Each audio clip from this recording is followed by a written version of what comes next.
I love my cookies, I love my cakes, and I love my breads, which means I depend upon the leavening agents here on the table. Now we've got slow yeast, which is building flavor and rise over time, and the fast guys, the chemical leaveners, baking soda and baking powder. Let's start there. Now baking soda is simply sodium bicarbonate. It works quickly when it's combined with an acid. So with lemon juice, with brown sugar, sour cream, buttermilk, and let me show you how it works. I've got a little bit of baking soda here, and I've got a bowl of lemon juice. Voila, carbon dioxide, the bubbles that make a cake rise. Now, I'm going to take the same ingredient, this is also baking soda, and I'm going to add it to water, and you notice there are no bubbles here, and so this would not work. The difference between baking soda and baking powder is the powder has got the baking soda in it plus a dry acid. So it's sodium bicarbonate plus a dry acid, which means it works without any acid in the recipe. So you can use it in any cookie or any cake. I've got another bowl here, and this one's got baking powder. And I've got some water here. I'm gonna stir that in. And you're gonna notice it's a little slower acting than, of course, the baking soda is with that lemon juice, which really gets going. But you're gonna get some bubbles here over time. It's gonna take a little bit of time to get going.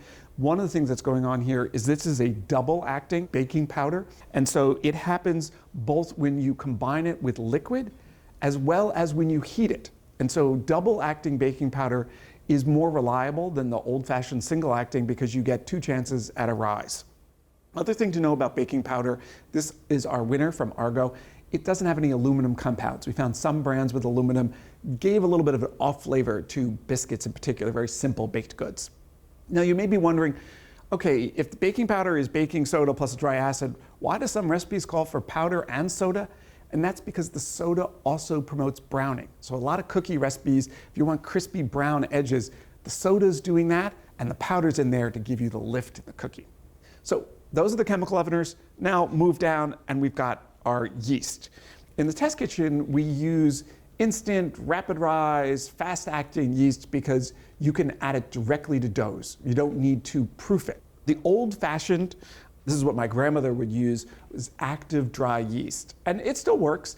The big difference here is you need to soak it in a little bit of warm water to activate the yeast. It's also less potent, so you really can't use it one for one. You need 25% more yeast.